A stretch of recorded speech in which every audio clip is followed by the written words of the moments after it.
Okay, this is the accounting masterclass with fourth year leader Chad Anderson. I went to the finance department and asked them who in the company has the best accounts, and in unison they all replied Chad Anderson. He's a leader of lore that once lost 0 receipts on a Great 48, so he's going to give you guys some tricks and tips on how to make great accounts. Go for it, Chad. Hey guys, welcome. Couple of things I just want to talk about on this. As you know, on these trips, if you're a first year leader, maybe you're coming into this. If you're a fifth year leader, maybe you already know this, but organization is everything on these trips. And that proves to be the same thing with receipts and accounting. Not so just for the accounting department. Of course, they want to see things nice and organized, but for yourself, you finished a trip, you got to the base, it's 6 p.m., you don't want to do anything. Make it easier on yourself during the trip and actually do this. One of those first things that comes to mind is having one of these handy on your trips. If you don't have one of these organizers, there's a ton of them floating around base, but they've got these separators in them. Here's a hint, use them.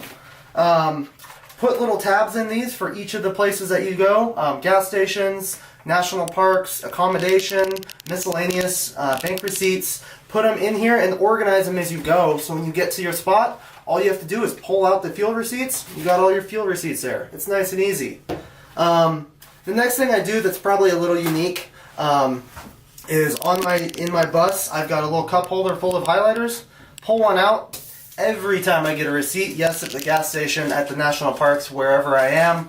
I pull out my highlighter, and right then and there, I highlight the name of the gas station, where I am, the date, the sale amount, and then I go a little step further and I make sure my credit card is on there. That might not be as necessary, but the important 4 are the sale amount, the date, where you are, and the gas station. And that actually helps you on later on, because I know I've gotten receipts where it says Chevron and it doesn't say where, it just says a store number, and then you're Googling trying to find out where in the heck you were, and you can't figure it out. So do yourself a favor and highlight those 4 things. Now what that's going to do for you is when you get to the base and you pull out 30 fuel receipts and you put them down, everything's highlighted. That's what you need for your accounts. So all you have to do is go into your accounts, start typing. You've got everything right there. You're not searching on each receipt looking for things. It's nice and simple, nice and laid out for you.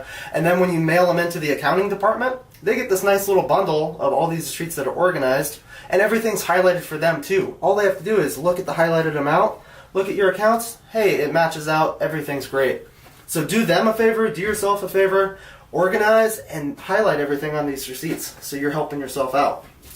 Another thing that's going to help you is on your drive, you'll see on here, I have an accounts folder. In that accounts folder, everything is organized by trip. If I need to go back into my accounts, I'm not searching through my drive trying to find something. Everything is right here. So I've got them all named based on what trip they were. So let's go into this Southern Sun I just ran. And if anyone has a question or if I need to find something, it's all nice and easy for me to find. And this is what I'm talking about. When you pull out all these gas receipts, you're going to be able to put them in all in nice, easy order. You start typing. For myself, I just start going down the dates. Start typing in dates, enter, date, enter, date, enter. Get all the dates done. Come back up, all the names down. You can autofill all the gas, all the amounts. That's all the same. Everything goes very uniform and very easily so that when you're doing your accounts, you can finish these, within the hour. It doesn't take longer than an hour to do a set of receipts. Excuse me. Next thing that comes to mind on these is the BOA organization, or the BOA, when you're trying to pull the list of accounts up that they want to see. Really important for you to make sure you do a couple of things right. So I've pulled up the BOA website here. And one important thing I took from Chad is that those gas receipts do not need to be in chronological order. That is not a thing that necessarily helps the finance department. I spend a lot of time organizing my receipts chronologically, and that's just not necessary. Just make it easy, put them into categories, as Chad said. So as you guys will all know, you come into expenses, go to transactions, go to all, But then a couple of important things that I figured out over the years is, of course, you want to put your date range at the correct dates. So let's say for this trip, it was the 38th to the 18th, or the 28th to the 18th, I'm sorry. And we're going to filter that out. So now we've got this list of these receipts here. It's all on one page. If it wasn't, I would show more per page, get them all on one page. But then something that a lot of people don't know is you click this button right here, and it selects all the receipts. Right there at the top. Now, you come down here and hit print. So you've selected all 41 of those receipts that you had on that trip. Hit print. And then you're going to have this screen pop up. Now, I have actually taken the things on here down. Date purchased, primary account holder, vendor, purchase amount. It's pretty much the sweet stuff. That's what they want to see. You can also put a bunch of different things on here. Maybe accounting department has a preference. So far, this is what I put on mine, and they seem to like it. Maybe they can update us if not. But it gives you a nice and easy layout. Everything's right there. You don't have all this extra numbers and different things that you don't need. So everything's right there. We're going to go and we're going to hit print.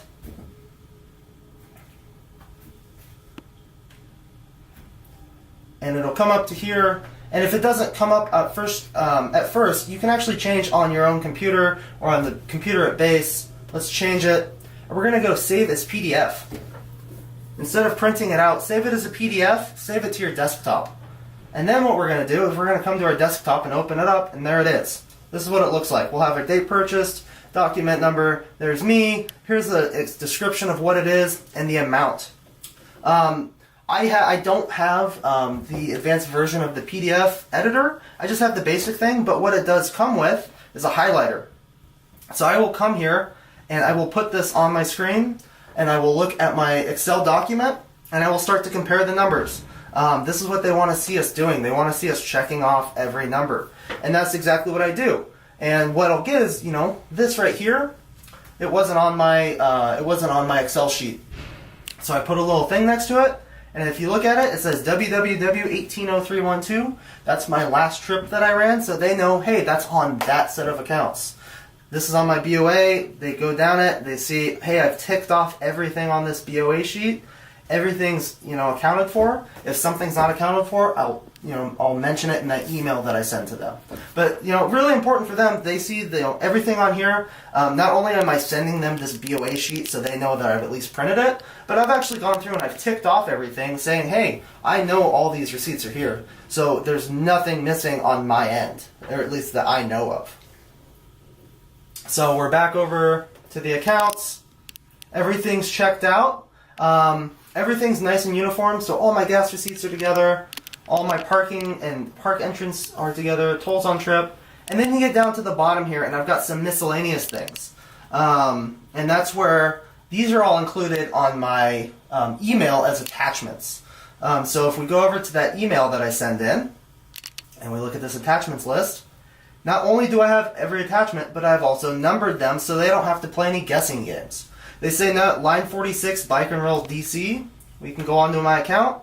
Line 46, Bike and Roll. Right there. Everything ties out nice and easy. Finally, on here, I do one other thing for everyone. Of course, the people I'm sending this to, my manager, and anyone else that might need to approve something, that being Rich in this situation.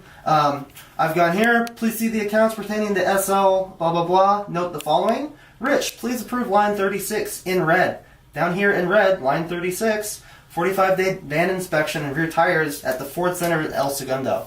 I don't make Rich do a bunch of searching and looking around. He's got plenty to do. I try to make things short and sweet for him. Ben, please approve lines 43, 51, 52. Right there in blue. That's all he has to look at. Of course, he's probably going to look at the rest of it, but I make what I want him to look at very apparent for him. And then when I send this in, I get right back away. Rich approves, Ben approves, and everyone's good to go.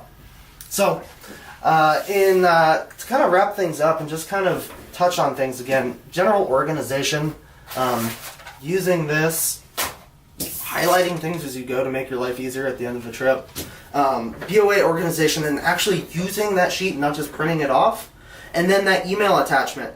You know exactly what happened on your trip, especially a day after your trip. You know exactly what happened on that trip. You know exactly what that weird receipt is. You know exactly maybe things that don't add up a certain way. Don't make them do an extra guessing game. Add it up for them. Tell them exactly what it is. Tell them if there's something funky going on. And it just makes things easier because then when they come back to you 2 weeks later, once they get your receipts and they're trying to figure it out, then you have to play a guessing game trying to remember what's happening in that situation. I don't remember.